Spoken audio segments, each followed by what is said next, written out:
Sampurasun, Dirjen Jabar. Semoga pada hari ini dalam keadaan bahagia setelah timnas menang 1-0 lawan Cina dan boleh menjadi pahlawan bagi kemenangan itu.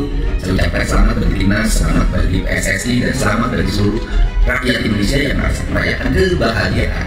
Hari ini kita juga lagi bahagia bagi perjalanan menuju Desa Tonjong, Kabupaten Cirebon, perbatasan ujung timur Jawa Barat. Mudah-mudahan dengan kedatangan saya sini nanti banyak perubahan di daerah ini, sehingga hal-hal yang tidak terselesaikan oleh Pemda Kabupaten kita bereskan menuju jalan provinsi Jawa Barat. Semoga Pemda Kabupaten yang juga catatan mau mengambil resiko terhadap berbagai hal yang terjadi, mengikuti apa yang menjadi visi dan misi pemerintah provinsi untuk menangani warga, menangani tawuran, menangani anak-anak yang memiliki karakter khusus sehingga diselesaikan secara bersama, berani mengambil tindakan terhadap anak-anak yang melakukan pelanggaran untuk dilakukan pembinaan. Apa saja metodologinya, mau pakai militer atau metodologi apapun terserah, yang penting itu bermanfaat. Dan beberapa kota sudah melakukan hal yang sama dan eskalasinya sekarang makin menurun. Sehingga kalau ada satu kabupaten yang masih terjadi peristiwa-peristiwa anak-anak di jalanan berlaku arogan atau membuat tindak kriminal, saya pastikan memang kabupaten itu tidak menjalankan apa yang menjadi visi misinya gubernur dalam menangani problematika anak-anak remaja, terutama pelajar di Jawa Barat. Dan daerah-daerah yang melaksanakan, saya lihat sudah terjadi perubahan-perubahan perilaku hidup anak-anak. Untuk itu saya ucapkan terima kasih bagi semuanya yang support terhadap seluruh kebijakan yang sambil, dan insya Allah kebijakan ini untuk kepentingan warga.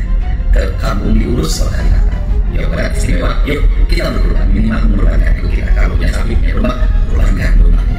Dan yang paling penting untuk hidup ini harus berani korban perasaan.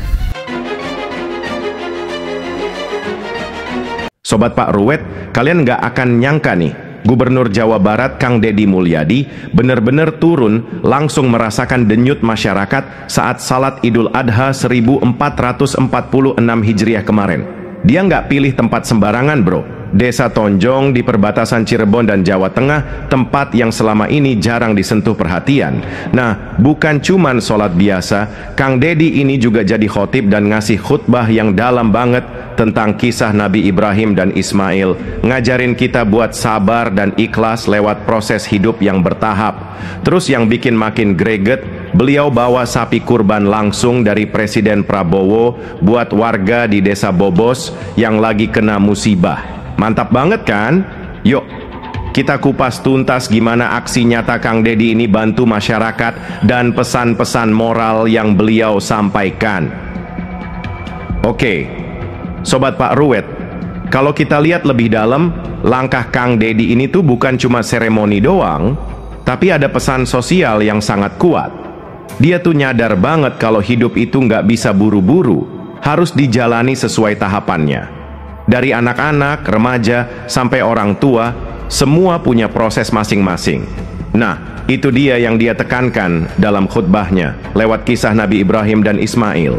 Ini jadi pengingat buat kita semua, supaya nggak gampang putus asa dan tetap sabar jalani kehidupan.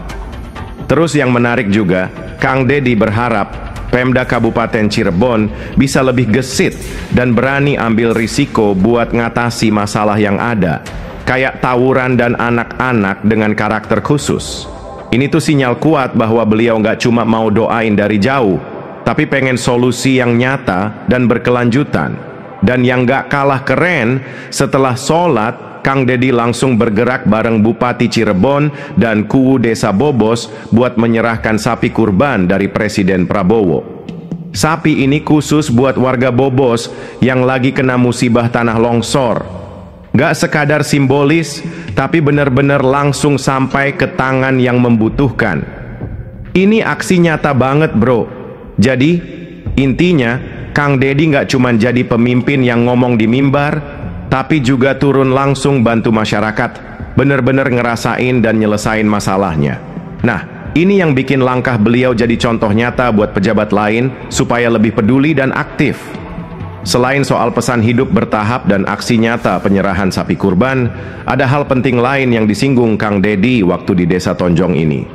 Dia berharap banget Pemda Kabupaten Cirebon gak cuma sekadar ikut-ikutan visi dan misi pemerintah Provinsi Jawa Barat, tapi juga berani ambil keputusan termasuk untuk masalah-masalah sosial yang cukup pelik seperti tawuran dan anak-anak dengan karakter khusus. Ini tuh sebenarnya sinyal kuat banget bro, bahwa Kang Deddy pengen ada perubahan nyata, nggak mau cuma formalitas doang. Dia mau pemerintah daerah benar-benar aktif turun tangan dan ambil risiko dalam menyelesaikan masalah masyarakat, terutama yang rawan dan sensitif. Ini yang bikin langkah beliau terasa beda, karena dia paham kalau perubahan nggak bisa cuma lewat kata-kata, tapi harus ada keberanian dan tindakan nyata. Terus, gimana dengan penyerahan sapi kurbannya? Ini juga bukan sembarangan. Sapi dari Presiden Prabowo itu diserahkan langsung ke warga desa Bobos yang sedang kena musibah longsor. Jadi, selain ibadah dan khutbah yang penuh makna, ada juga aksi sosial yang benar-benar langsung dirasakan manfaatnya oleh masyarakat yang lagi susah. Ini bukan cuma soal hewan kurban, tapi tentang solidaritas dan gotong royong di saat warga lagi tertimpa bencana. Kalau menurut saya pribadi sih, cara Kang Deddy ini sangat menginspirasi. Dia gabungkan antara spirit keagamaan, pesan moral, dan aksi sosial nyata. Nah, buat kalian yang nonton, ini jadi contoh bagus bagaimana pemimpin itu harus ada di tengah masyarakat, ngerti masalah mereka, dan langsung kasih solusi, bukan cuma omongan manis. Nah, Sobat Pak Ruwet, dari semua yang udah kita bahas barusan, kelihatan banget ya kalau Kang Deddy Mulyadi bukan tipe pejabat yang cuma duduk manis di kantor. Beliau hadir langsung, bawa pesan yang dalam, dan ngasih solusi nyata buat masyarakat. Mulai dari khutbah yang menyentuh hati sampai aksi sosial yang benar-benar kerasa dampaknya, semuanya ngebuktiin bahwa kepemimpinan itu soal aksi, bukan cuman janji. Jadi, menurut kalian gimana nih? Apakah model kepemimpinan kayak Kang Deddy ini udah cukup jadi panutan buat pejabat lainnya? Drop pendapat kalian di kolom komentar ya. Jangan lupa like, share, dan subscribe channel Pak Ruwet kalau kalian suka konten-konten reaction dan pembahasan seperti ini. Kita bakal terus angkat hal-hal menarik dan bermakna dari berbagai sudut negeri ini. Sampai ketemu di konten selanjutnya. Wassalamualaikum Sobat Pak Ruwet.